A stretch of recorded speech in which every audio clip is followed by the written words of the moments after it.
अब वो जब कटोरी में मांस का टुकड़ा मिला, जब मांस का टुकड़ा मिला तो उसे पहचान नहीं थी, उसे परख नहीं थी कि ये है क्या चीज। उसने उठाया हाथ से और तोड़ा, तोड़ के खाने लग गई। खा भी लिया, उसमें से आधा बचा ली कि मेरी बड़ी बहन भी है, मैं उसके लिए थोड़ा सा ले जाऊं, वो भी सुबह कल से ही भूखी है। वो थोड़ा सा मांस का टुकड़ा अपनी झोली में ले लिया और झोली में लेकर के वो चली आई अपने घर और अपनी बहन को दिया। जैसे ही बड़ी बहन को देती हैं वैसे ही वो देखते ही पहचान जाती है, अरे ये तो मांस का टुकड़ा है, तो इसे खा रही है, इसे खा ली, ये क्यों लाई है? तो बोली बहन बहुत भूख लगी थी, एक बुढ़िया माता के यहाँ यही मिला, मैंने यही खा लिया और जब से खाई हूँ तब से पेट में थोड़ी सी राहत मिली है। अब बड़ी बहन को गुस्सा आ जाता है, वो तुरंत कहती है, अरे नीचनी, तूने इतना बड़ा नीच का काम किया है, तू ये मांस के टुकड़े खा गई, मीट मच्छी खा रही है, तो जा, मैं तुझे श्राप देती हूँ कि तू कीड़े मकोड़े ही खा के जीवित रहेगी, अन्यथा तू जीवित नहीं रह सकती। तुझे ऐसा ही श्राप मिला, ऐसा ही मैं श्राप देती हूँ, जा छिपकली का रूप धारण कर ले, छिपकली का रूप धारण कर ले और आज से तू कीड़े मकोड़े ही खाएगी, तुझे अन्न ग्रहण नहीं करना है। और छिपकली नहीं खाती, छिपकली दाल चावल रोटी सब्जी कुछ नहीं खाती। छिपकली जीती है तो कीड़ों मकोड़ों को ही मिल के खाती है, उसी से छिपकली जीती है। अब जैसे ही वो छिपकली का रूप धारण करने लग गई, देखा उसके पैरों तले, पैर जो थे वो छिपकली का बनने लग गया, पूंछ सी बनने लग गई। अब वो देखते ही तड़पने लग गई, रोने लग गई। फिर अपनी बहन से कहती है, बहन तूने कैसा जुल्म गुजारा, मुझे श्राप काहे दे डाला, अरे मुझे श्राप काहे दे डाला, मुझे श्राप काहे दे डाला, बहने तूने कैसा जुल्म गुजारा, मुझे श्राप काहे दे डाला। हाँ जी भैया, गाजियाबाद आ गया, हाँ जी मुरादाबाद आ गया। अब वो तड़पने लग गई और रोने लग गई, बिलखते बिलखते चिल्लाने लग गई और कहती है, बहन मुझे, मैं तो तेरी छोटी बहन थी, तूने मुझे श्राप क्यों दे दिया? छोटी बहन तो बेटी जैसी होती है और अपनी बेटी को ही तूने श्राप दे दिया। मैं तो जानबूझ के नहीं खाई थी, मैं तो पहचानती नहीं थी इसको, छोटी थी ना, इसको कुछ फर्क नहीं था, पता नहीं था। उसने कहा मैं अनजान थी, मुझे नहीं पता था कि ये है क्या चीज, मैंने खा लिया। तो बड़ी बहन कहती है, अब तो श्राप दे दिया, अब तो मुंह से निकली वाणी और बंदूक से निकली गोली कभी वापस नहीं होती, होता ना। आज के युग में 100 श्राप लोगों को दे दो, कहीं कुछ नहीं लगेगा, लेकिन दिल से बद्दुआ, दिल से दिया हुआ बद्दुआ आज भी लगता है। आज भी अगर किसी को तकलीफ दी जाए, किसी को भी अगर तकलीफ दी जाएगी, अगर वो तकलीफ में होके उसका दिल अगर दर्द में आया और दिल से अगर किसी को बद्दुआ दे दिया तो वो बद्दुआ लगेगी आज भी। बाकी तो हम रोज कहते रहेंगे, श्राप देते रहे, जा तू भी कुत्ता बन जा, तू बिल्ली बन जा, कहीं कुछ नहीं बनता, कोई नहीं लगता ये श्राप।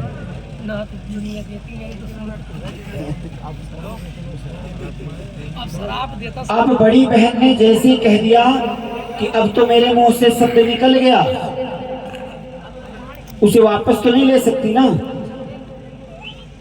तो बोली बहन चल ठीक है, पर इसका उद्धार तो तू बता सकती है ना कि मेरा उद्धार कैसे होगा। तो बड़ी बहन ने कहा कि जा, तू जब किसी के प्राण बचाने के लिए अपने प्राण निछावर करेगी तो तेरा उद्धार हो जाएगा और फिर से मनुष्य जन्म में तेरा जन्म होगा, इंसान फिर से बन जाएगी।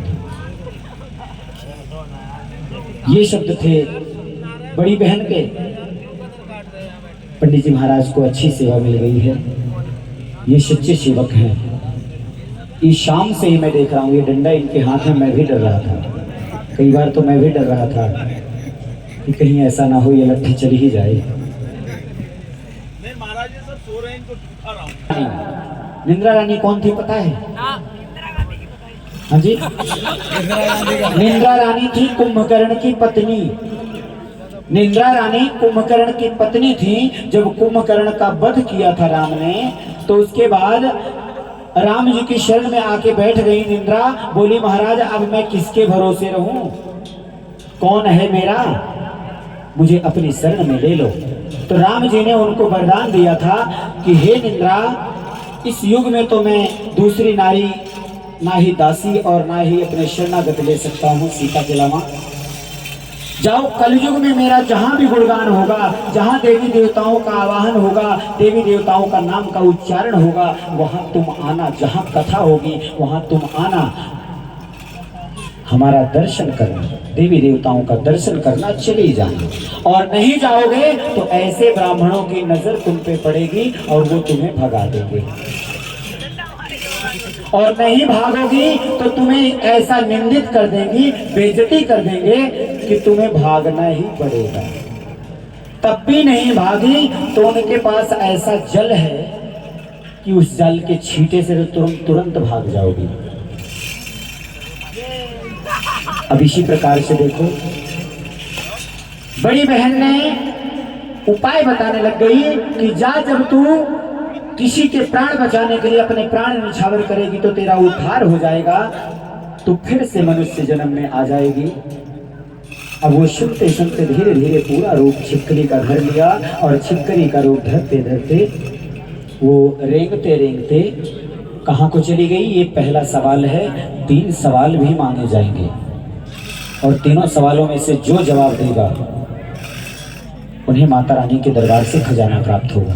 बोले सच्चे दरबार की जय। पहला सवाल है मेरा,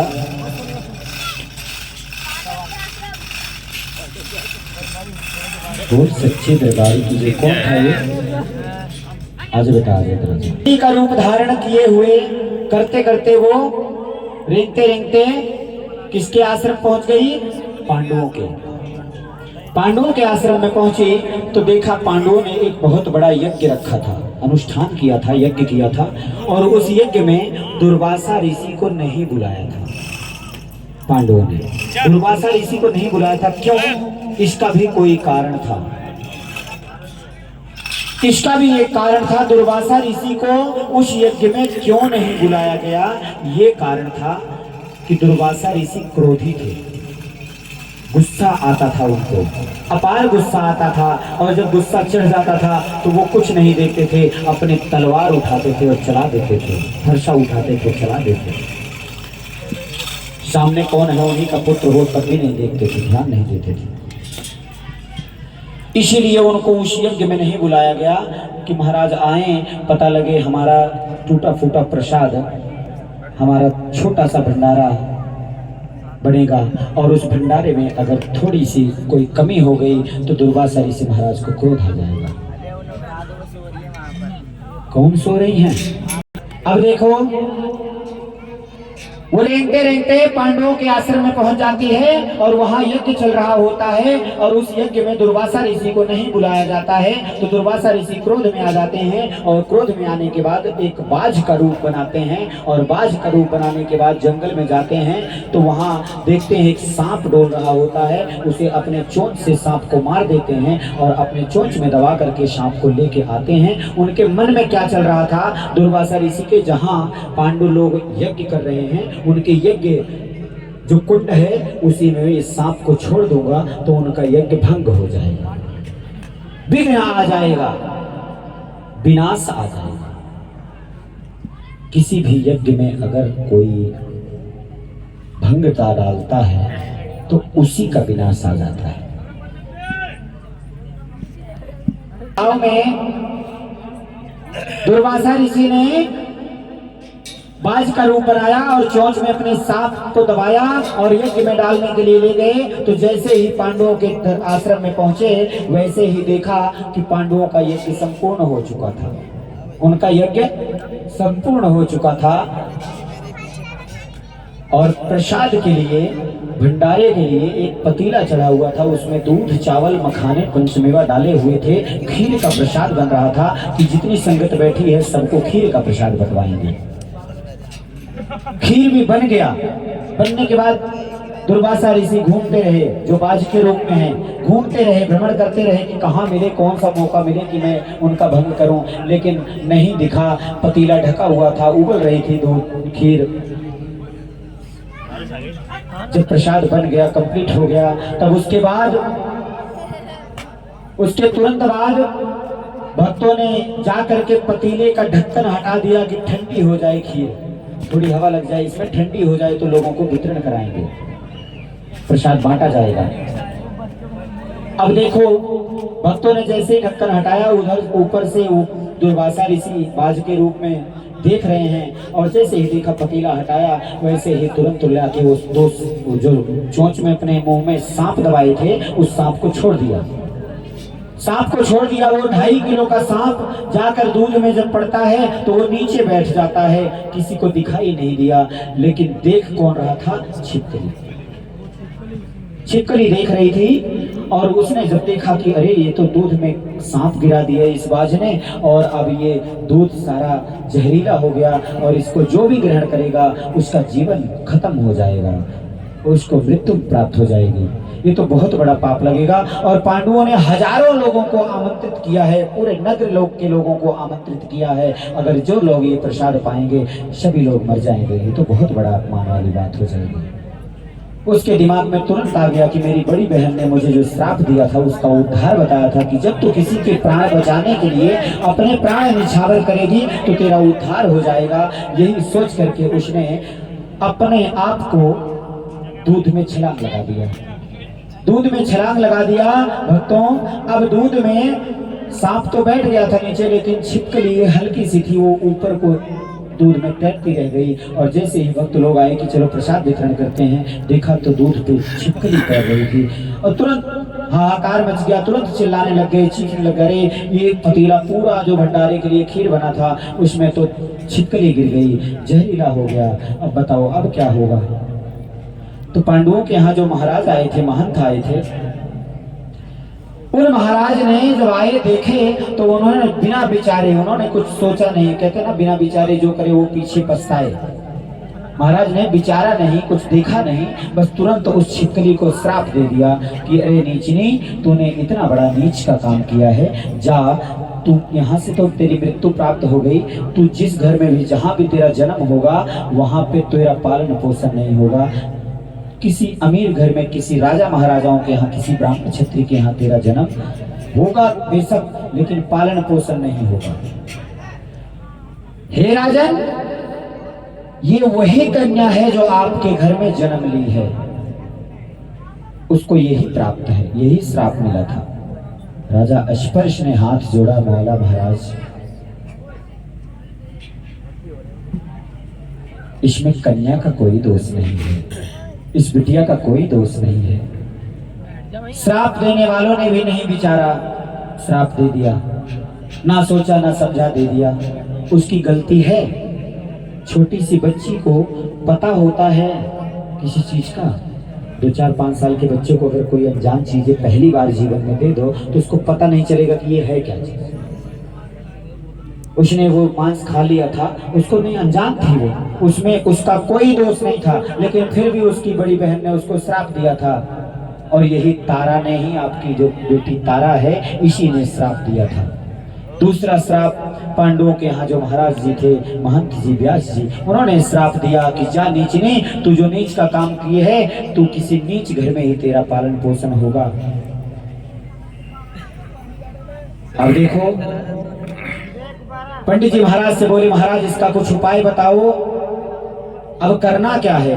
बोले ऐसा करो, एक संदूक बनवाओ, संदूक में सोने चांदी हीरे मोती जवाहरात जड़वा दीजिए, और जड़वाने के बाद इस संदूक में गुलाब की पंखड़ियां डलवा दीजिए, एक मखमल का कपड़ा डलवा दीजिए, और हे बाबू हे, सिर्फ यही को नहीं, जरा उधर भी ध्यान दे देना। अब महाराज से पंडित जी महाराज बताते हैं कि संदूक बनवाइए, उसमें गुलाब की पंखड़ियां डलवा दीजिए, और उसमें एक मखमल का कपड़ा डलवा के उसी कपड़े के अंदर गुलाब की पंखड़ियों में इस कन्या को लिटा दीजिए, और संदूक बंद कर दीजिए, और संदूक में हीरे मोती जड़वा दीजिए, और ले जाके गंगा मैया की गोदी में डाल दीजिए। और गंगा मैया से कह दीजिए कि हे गंगा मैया, ये संतान तो मेरी है, लेकिन मेरे नाम से इसका नाम नहीं है, तो मेरी तो हो ही नहीं सकती। तो हे गंगा मैया, इसे आपको दे रहा हूँ और आप ही जाने क्या करना है। राजा ने ऐसे ही किया, संदूक में कन्या को ले जा करके गंगा जी में डाल दिया। और जानते हो ना, सभी लोग हर साल तो जाते हो हरिद्वार। मेरे ख्याल से आप लोग तो साल में 2-3 बार जाते हैं, 2-3 क्या 4 बार जाते हैं, आते जाते रहते हैं आप लोग। बहुत ही धार्मिक लोग हैं आप लोग। अब इसी भाव से, इसी प्रकार से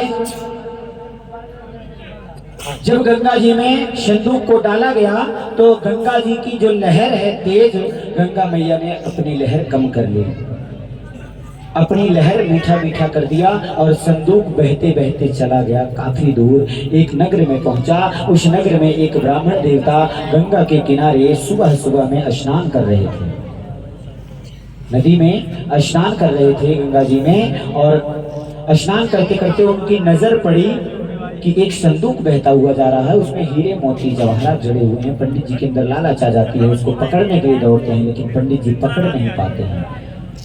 वो काफी गहरे में था, समझ में नहीं आता पंडित जी महाराज करें क्या। थोड़े और गहरे में गए, जब नाक से ऊपर पानी हो गया तब पंडित जी से बर्दाश्त नहीं हुई, क्योंकि तैरने नहीं आता था उनको तैरने नहीं आता था। वो वहीं से वापस आए, बोले अब मैं क्या करूं, संदूक नहीं मिल रहा है। बाहर निकले तो देखे एक पेड़ पे एक कालू नाम का लड़का था, वो लकड़ी काट रहा था, गरीब था, वो लकड़ी काट के ले जाता था, बेचता था, तो उसके घर का खाना चलता था।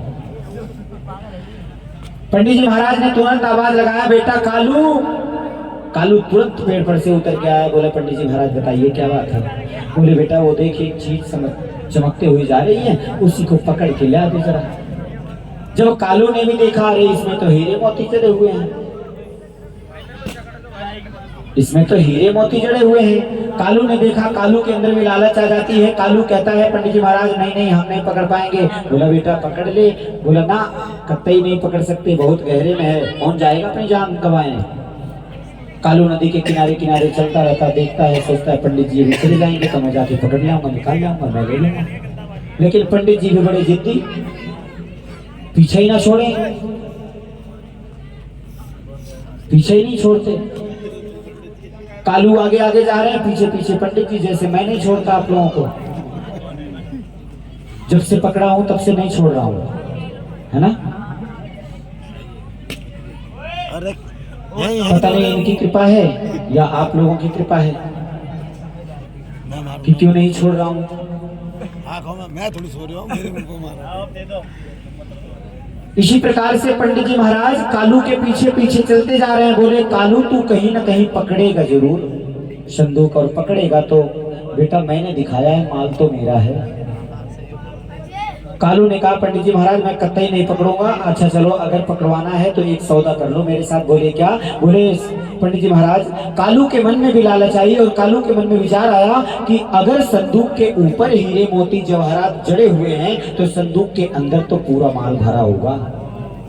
इस लालच में कालू ने सौदा कर लिया। बोले पंडित जी महाराज संदूक के बाहर वाला माल सब आपका और अंदर जो भी माल होगा वो मेरा। तैयार करना सीधा।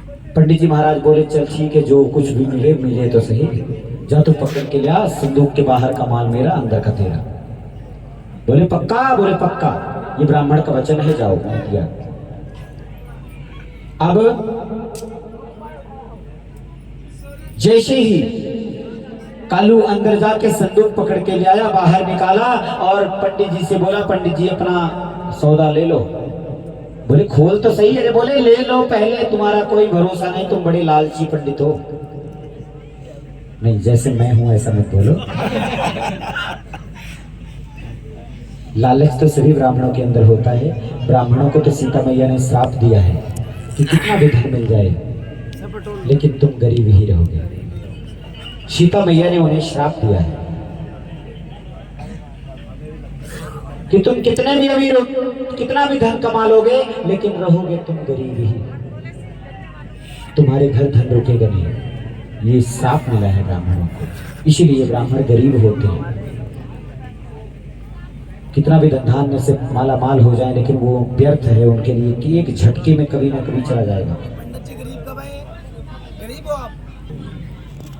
अगर गरीब नहीं होते तो यहाँ थोड़ी बैठे तो होते। झोली नहीं फैलाते, नहीं है, नहीं बैठे होते। झोली नहीं फैलाते। और अगर झोली ब्राह्मण ना फैलाए तो आप लोगों के घर से ब्राह्मण को सीधा नहीं मिलता, सीधा मिला दिया जाता ना। इसी प्रकार से अब देखो कथा में चलते हैं। बोल सच्चे दरबार की अगर नींद आ रही है तो एक बार जरा दोनों हाथ को उठा करके जरा एक बार जयकार घोषित करते हैं। बोल सच्चे दरबार की जय। तो जय माता दी, जय माता दी, जय माता दी, जय माता दी। पीछे वाले नहीं बोल रहे जय माता दी, जय माता दी, जय माता दी, जय माता दी। अब पंडित जी महाराज संदूक पे से सारा हीरे मोती जवाहरात निकाले और अपने गमछे में बांधा और इधर उधर देखा कोई इनकम टैक्स वाले तो नहीं देख रहे हैं, और यहाँ दबाया और सीधा निकल लिए अपने घर को। और इधर कालू ने देखा कि पंडित जी महाराज कुछ दूर चले गए तो तुरंत संदूक का लॉक तोड़ा और संदूक का ढक्कन जैसे खोला तो उसमें एक गुलाब की पंखड़ी जैसी खिलती गुलाब कमल पुष्प की तरह एक कन्या उसमें मुस्कुराती हुई दिखा कालू को। उसने तुरंत हीरे मोती जवाहरात को भूल गए और तुरंत ही उस कन्या को उठाया, अपने हृदय से लगा लिया और ले जाके अपनी पत्नी की गोद में डाल दिया। बोले लो, तुम रोज जाकर के गंगा मैया से कहती थी कि हे गंगा मैया मुझे एक संतान दे दो, तो गंगा मैया ने ही दिया है, ये गंगा मैया ने ही तुझे दिया है। अब जब उसकी पत्नी पा जाती है, अपने घर में पालन पोषण करने लगती है, कुछ दिन बीत जाता है, उसका नाम रखती है क्या, ये दूसरा सवाल है। रुक्मणी। अगर जो गलत जवाब दोगे तो 11 रुपए जमा भी करना पड़ेगा। चलो कन्फर्म है।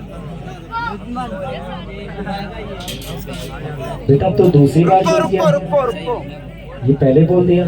तू कल की कथा मुझे लगता सुन के आया था क्या? ओहो,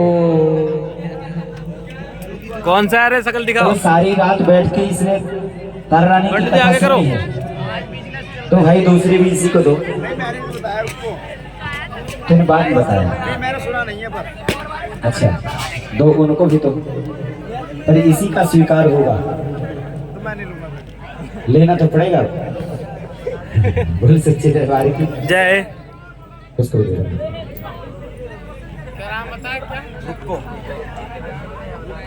बेटा बल्ले बल्ले की कथा कल बैठ के पूरा सुनाओगा। इसका मतलब इसको देखो, ऐसे होते बच्चों के अंदर के जो संस्कार होते हैं, यदि विद्यमान बच्चे होते हैं तो हर चीज को ग्रहण कर लेते हैं, एक बार में उसको याद है। लेकिन आप लोग हर साल जागरण करते हो, हर साल कथा सुनते हो, लेकिन याद नहीं रहता है।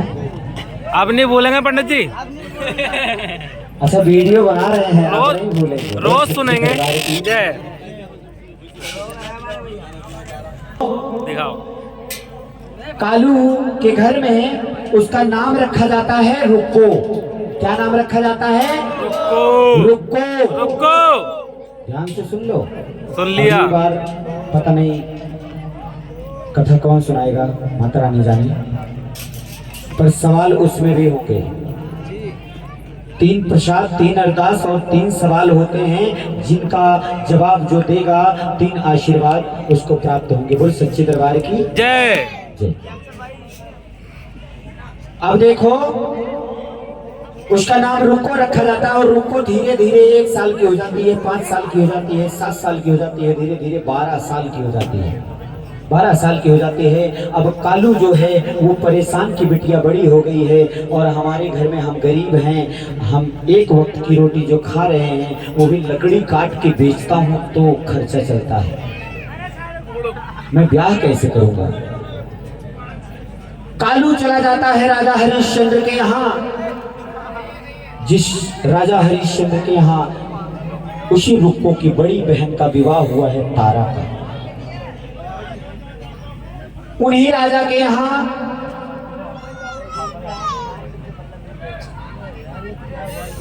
कालू चला जाता है और कालू कहता है, हे महाराज, हे राजन, मैं गरीब हूँ, मेरी बिटिया बड़ी हो रही है, विवाह के लिए मेरे पास पैसे नहीं जुटा पा रहा हूँ, आप अपनी अगर कृपा कर दें तो मेरी बेटी का ब्याह हो जाए। मुझे कुछ पैसा कौड़ी दे दें, कुछ खर्चा दे दें। राजा ने कहा सुनो, मेरे घर में एक बूढ़ी माता आती है झाड़ू पोछा करने, झाड़ू पोछा करने आती हैं और उनका एक लड़का है, अगर कहो तो मैं बात करूं और विवाह मैं बोल दूंगा, वो कुछ ले देंगी नहीं, विवाह हो जाएगा और विवाह का भी जो खर्चा लगेगा मैं दे दूंगा, मैं करवा दूंगा, तुम जाओ विवाह की तैयारी करो। दूसरे दिन जैसे ही वो बूढ़ी माता उनके घर महल में झाड़ू पोछा करने आई, तुरंत राजा ने कहा कि ऐसा है माता जी, आपका जो पुत्र है उसकी विवाह की बात कर ली है मैंने कहीं, और परसों शादी करानी है, विवाह कराना है, तो तुम भी अपनी तैयारी करो। मैंने उसको बोल दिया, वो तैयारी कर रहा है, परसों बारात लेके चले जाना और वहाँ विवाह हो जाएगा। बोले महाराज अभी 3 दिन में कैसे हो सकता है, मेरे पास कोई पैसा कौड़ी खर्चा नहीं। बोले सब कुछ मैं कर दूंगा, आप टेंशन मत लो। राजा ने वचन दे दिया और इधर कालू के घर में विवाह की तैयारी हो रही है।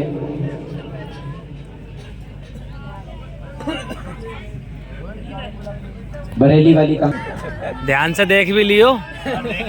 अब देखिए, बैठना नहीं है, आ जाइए। अब इधर कालू शादी की बात चल रही है और व्यवस्था बना रहे हैं। एक दिन रह गया, कल को बारात आएगी, आज मेहंदी रस्म है, रुक्को के हाथ में मेहंदी लगनी है। तो रुक्को के अंदर वो संस्कार पहले वाला ही फिर से जाग गया। उसने देखा कि महारानी के यहाँ, महाराज के यहाँ एक महल है, उनके महल में माता रानी का दरबार लगा हुआ है। और ये सच बात है कि राजा हरिश्चंद्र के महल में, राजा हरिश्चंद्र का जब तारा से विवाह हुआ था तो तारा रानी ने सबसे पहले राजा से यही वचन लिया था कि यदि मेरी मैया का दरबार अपने महल में बनवाओगे तभी मैं आपसे विवाह करूंगी। राजा ने हाँ किया था और महल में मंदिर बनवाया था, तभी रानी तारा ने विवाह किया था।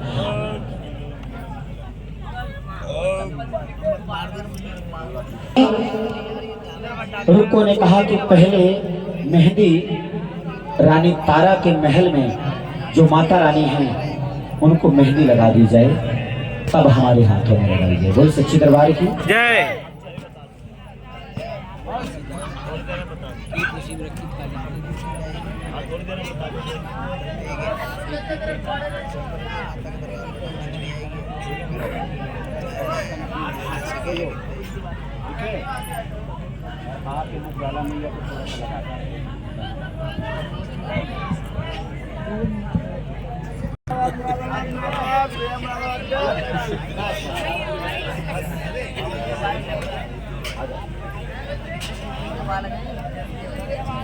अब इनको दे दीजिए, ये सखी हैं,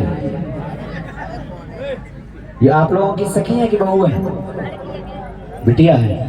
बेटियां भी तो सहेलियां होती हैं, जैसे बेटे जो होते हैं माता पिता को सखा मानते हैं, उसी प्रकार से बेटी भी सखी होती है। अब बिटिया को दे दो, इनके हाथ में लगा दो। दिखाओ। अब जाओ, जितनी सुहागन हैं, जितनी सुहागन बैठी हुई हैं, शव की गदोरी में बस एक बिंदी लगानी है, ज्यादा नहीं। डेकोरेशन करने लग जाओगे तो 2 दिन लग जाएगा, बस एक बिंदी लगा दो बस।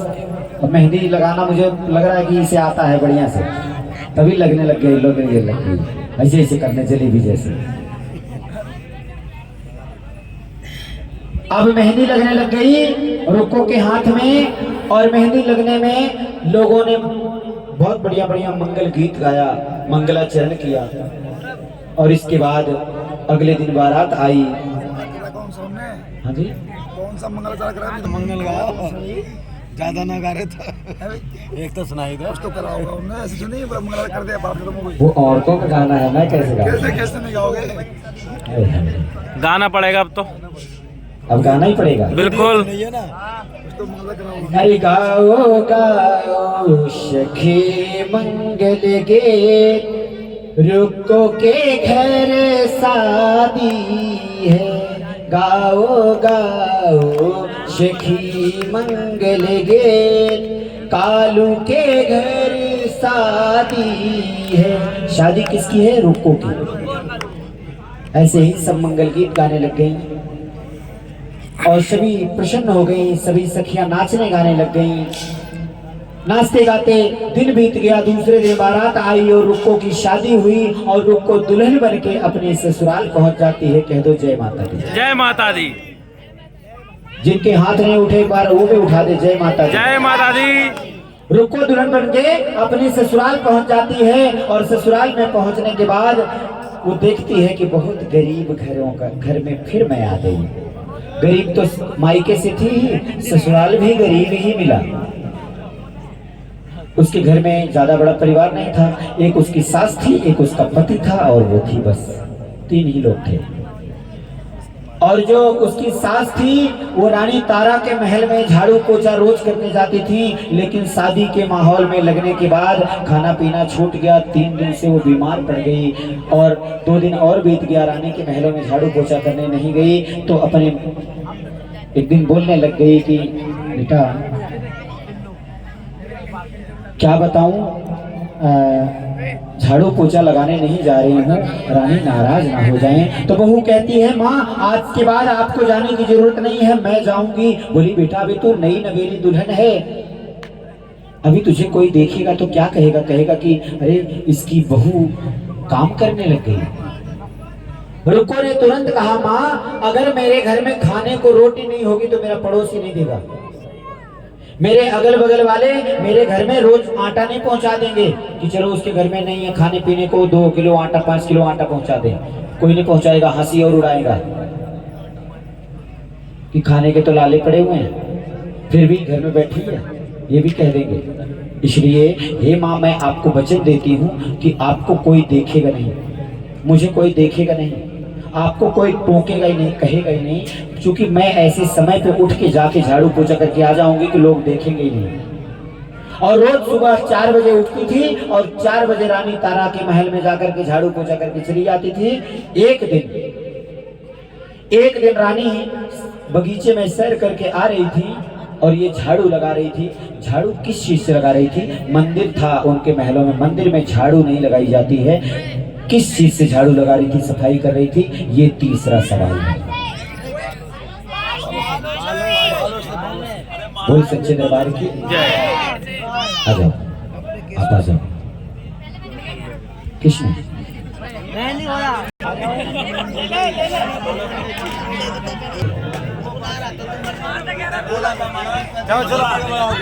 तो भैया इनको भी दो, पंडित जी महाराज को भी दो, नहीं नाराज हो जाएंगे।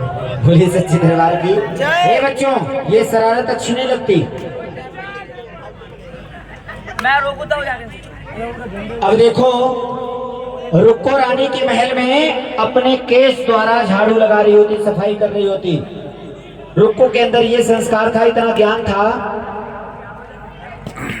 चुन्नी चल भेंट लाए हो, उसी में भेंट बांध दो चुन्नी के अंदर, वहां से जाओ छाड़ो।